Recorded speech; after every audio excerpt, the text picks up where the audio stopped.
Halo guys, balik lagi sama gue Genta. Dan hari ini pastinya seneng banget. Gue pengen nge-review beberapa jam tangan yang gue beli beberapa bulan belakangan ini, yang menjadi koleksi gue sekarang gitu. Dan jam yang satu ini brandnya pasti sudah familiar lah buat kalian-kalian yang mulai mencari jam-jam vintage di marketplace dan segala macam gitu loh. Jadi mungkin kalian udah sering denger brand ini, so langsung kita lihat. Nah, ini jamnya. Oke. Ya.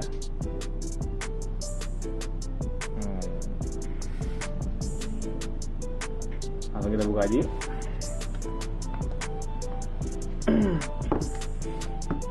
Ini jam dari pertama kali datang belum gua papain sama sekali. Jadi emang niatnya pengen gua cakepin lagi, tapi nggak tahu ya, masih ngejogrok kayak di kotaknya gitu loh. Jadi ini adalah jam Titus. Titus ya udah pasti kalian tahu lah gitu ya, brand Titus ini. Tapi kenapa sih gua mau ngambil Titus sebagai koleksi gua? Kenapa ya gitu. Jadi mungkin buat kalian gue mau share tentang historinya Titus nih gimana, biar kalian tuh lebih terbuka wawasannya tentang si Titus ini gitu. Jadi langsung aja. Pertama itu dari pendiriannya dulu. Titus ini didirikan itu pada tahun 1892. Nama foundernya itu Paul de Tuchim. Nah, Paul de Tuchim ini siapa? Paul de Tuchim ini adalah salah satu watchmaker dan inventor di Swiss gitu.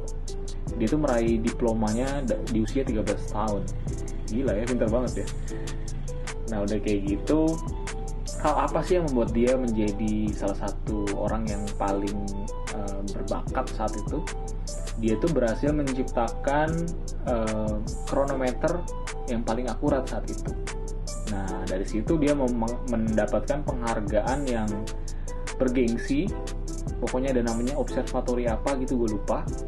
Terus kemudian dia tuh kerjasama juga sama orang-orang yang peraih pemegang Nobel gitu loh di bidang horologi. Jadi udah keren banget sih. Nah, kemudian singkat cerita, setelah brand Solville de Titus ini, Solville et Titus kalau nggak salah, itu tuh udah terbangun, kemudian berkembang. Nah, si Paul de Tuchim ini merasa bahwa kita nih nggak bisa nih domestik aja nih gitu. Kita harus expand ke internasional. Nah, caranya gimana? Istilahnya butuh nih cara untuk gimana caranya memasarkan secara internasional. Pada tahun 1930 ini, si Paul de Tuchim ini ketemu sama si Paul Beaufoy namanya. Nah, dia ini salah satu anggota prominent Geneva High Society. Dari namanya udah bergengsi banget ya. Geneva High Society. Kalau kalian udah mulai ngoleksi jam-jam Swiss, masih tahu lah Geneva tuh apa. Biasanya tuh di Rolex tuh Geneva gitu ya. Nah, dia itu kelihatan ya udah bergengsi banget di komunitasnya itu. Itu adalah salah satu komunitas jam Swiss yang bergengsi lah, yang luxury gitu loh. Nah, dari situ dia juga salah satu direktur daripada Salon Montreuil Bijou. Nah, itu tuh salah satu membuat event acara pagelaran buat pameran jam-jam horologinya Swiss lah gitu pokoknya. Nah, dari situ makanya karena kapabilitasnya dia, akhirnya si Paul de Tuchim ini menyerahkan mandatnya kepada Paul Beaufoy ini gitu. Setelah singkat cerita, dengan kapabilitasnya dia dan segala macam networkingnya, akhirnya si Titus ini berkembang sangat pesat. Dia akhirnya merambah ke pasar-pasar internasional dan menjadi brand paling terkenal di Asia Timur. Nah, Asia Timur. Gila ya, dengan tangan angetnya si Paul Beaufoy ini gitu. Kemudian akhirnya di era ini si Titus ini membuat membuat kategori bisnis gitu lah, antara yang luxury dan yang low cost gitu. Nah, selanjutnya kenapa sih Titus ini bisa menjadi brandnya Hong Kong sekarang gitu loh. Solville Titus dari Hong Kong gitu loh. Jadi gini, pada tahun 1970 itu si Paul de Techem ini akhirnya menjual aktivitas ASEAN-nya gitu loh. Sedangkan yang aktivitas Eropanya itu dialihkan ke Ebel. Nah, Ebel ini apa? Ebel ini adalah salah satu watchmaker juga di Swiss gitu loh. Jadi yang luxury-nya ke Ebel. Ya gue nggak tahu apakah ini yang low cost-nya ke Hong Kong jadinya sekarang gitu. Ya singkat cerita akhirnya Titus ini lebih familiar ke Hong Kong sekarang gitu. Karena yang low cost-nya ke Hong Kong mungkin ya gitu. Jadi gue nggak tahu. Nah yang gue pegang sekarang saat ini tuh masih Swiss made gitu. Masih Swiss made nih. Cuma nggak tahu kelihatan apa enggak ya di bawahnya tuh Swiss made tuh gitu. Kenapa gue ngambil ini? Pertama gue lihat warnanya cakep sih gitu. Warnanya cakep. Terus kemudian gue tuh ada salah satu kesenangan sendiri ketika gue ngoleksi jam yang bezelnya fluted gitu. Nih, kayak day-date gitu loh. Entah kenapa kalau ketika gue pakai terus itu berkilau tuh gue seneng banget gitu rasanya. Gitu. Oke, langsung aja kita bahas ke jamnya ya. Langsung kita bahas ke jamnya. Gue ngambil penggaris deh. Kalau kita pertama kali bahas diameternya itu sekitar 36 gitu. Jadi ntar dulu 36, ini tebelnya 1 cm ya, 1 sentian lah, 1 cm 20 gitu. Ini sih normal aja sih menurut gue, cuma memang agak tebal sedikit gitu. Nggak yang minimalis banget gitu loh. Jadi tetap gagah tapi cantik juga gitu. Kalau dilihat dari diameter 36 itu standarnya dress watch zaman dulu rata-rata 36. Jadi kalau gue bilang ini salah satu jam dress watch masuk ke casual watch juga sih gitu. Bisa lo pakai juga kalau pakai kaos gitu, kayaknya oke juga sih gitu. Dari segi warnanya ini goldnya tuh entah kenapa gue suka. Goldnya ini tuh nggak norak gitu loh. Goldnya ini tuh cakep gitu. Kalem berwibawa gitu loh goldnya ini. Jadi gue dulu tuh punya Orient kan. Dan Orient itu goldnya beda sama ini. Goldnya Orient tuh lebih terlalu merah gitu loh. Sedangkan kalau ini tuh goldnya bener-bener kayak kalem aja sih, warnanya emas gitu loh. Mas yang dewasa lah gitu ngomongnya gitu ya. Ya kayak gitu. Dari strapnya kita ngomong deh langsung. Dari strapnya ini ukurannya tuh sekitar 20 ya. Ukurannya ini 20 mm. Oke dia 20 mm.